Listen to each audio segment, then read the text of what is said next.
सफलता का मूल मंत्र छिपा है श्री कृष्ण के इन उपदेशों में। गुस्से पर काबू। गीता में योगेश्वर कृष्ण द्वारा बताए गए श्लोकों में से एक श्लोक में गुस्से पर काबू रखना बताया गया है। इसका आशय है कि कोई भी व्यक्ति जब क्रोध करता है तो भ्रम पैदा होता है, यानी कि सही और गलत का भेद मिट जाता है, बस क्रोध ही शेष ही रहता है। इससे बुद्धि भी व्यग्र हो जाती है। इसके बाद किसी भी सही बात का तर्क व्यर्थ जाता है और तब व्यक्ति के पतन की शुरुआत हो जाती है। वर्तमान समय में यदि इसकी प्रासंगिकता की बात करें तो किसी भी कार्य को करते समय यदि क्रोध आ जाए तो कार्य प्रभावित होता है।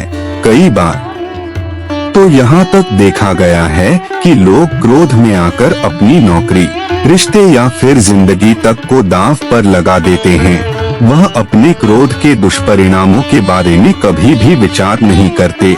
इसलिए जरूरी है कि जब क्रोध आए तो कुछ क्षण रुककर उससे होने वाले परिणामों के बारे में एक बार जरूर विचार कर लें। इसके बाद ही कोई भी कदम उठाएं। देखने का नजरिया।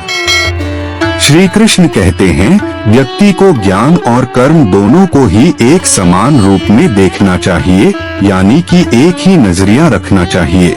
वर्तमान समय में यदि इसकी प्रासंगिकता को देखें तो कई बार ऐसा देखने और सुनने में आता है कि व्यक्ति बातें तो बड़ी बड़ी कर्म प्रदान करता है, लेकिन जब खुद वह उस स्थिति में होता है तो वह उन्हें भूलकर जो खुद के लिए सही हो बस वही करता है, फिर चाहे उसके लिए वह अनजाने में ही दूसरों का अहित कर रहा हो। इसलिए ज्ञान और कर्म दोनों को ही सदैव एक समान नजरिए से देखना चाहिए। कर्म वही करे जिसकी ज्ञान इजाजत देता है। इस तरह से व्यक्ति सही गलत और पाप पुण्य के बीच का फर्क आसानी से समझ सकता है। मन पर नियंत्रण। श्रीमद् भगवत गीता के एक श्लोक में योगेश्वर कृष्ण ने बताया है कि व्यक्ति का अपने मन पर नियंत्रण जरूर होना चाहिए। वह अर्जुन से कहते हैं कि मन अत्यंत चंचल होता है, इस पर विराम लगाना मनुष्य की जिम्मेदारी होती है, अन्यथा यह तो अपनी ही गति से चलता रहता है।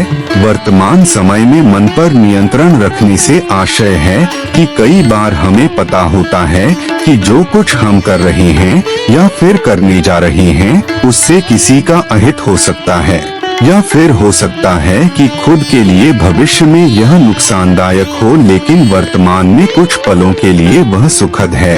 मन की चंचलता के चलते व्यक्ति जानते समझते हुए भी कई बार गलत कदम उठा लेता है। इसलिए ऐसे कर्मों से दूर रहना चाहिए, अन्यथा व्यक्ति का मन ही उसका सबसे बड़ा दुश्मन बन जाता है। सच्चे दोस्त। श्रीमद् भगवत गीता ने श्री कृष्ण ने सच्चे दोस्त के बारे में बताया है कि सच्चा मित्र वही होता है जो आपका बुरे वक्त में साथ दे, यानी कि दुख और परेशानी में हर वक्त आपके साथ खड़े हों। ऐसा न हो कि वह समस्याएं आते ही वह आपसे दूर हो जाएं। यदि आपका मित्र ऐसा न करे तो तुरंत ही उसका परित्याग कर देना चाहिए, अन्यथा ऐसे लोग आपके मित्र बनकर मित्रों की संख्या में तो इजाफा कर देंगे, लेकिन जरूरत पड़ने पर कोई आपके साथ नहीं होगा। वर्तमान समय में इसकी प्रासंगिकता कुछ इस तरह है कि वक्त जब सही हो तो तमाम दोस्त मिल जाते हैं मौजमस्ती करने के लिए, लेकिन वक्त खराब हो तो सभी साथ छोड़ देते हैं। बहुत कम होते हैं जो आपका साथ देते हैं, तो जो बुरे वक्त में साथ दे वही सच्चा मित्र है। अनुभवों से सीख लें। श्री कृष्ण ने गीता में अर्जुन से कहा कि व्यक्ति को अपने गुरु के अलावा अपने अनुभवों से भी सीख लेनी चाहिए, अन्यथा कई बार व्यक्ति परेशानी में पड़ सकता है।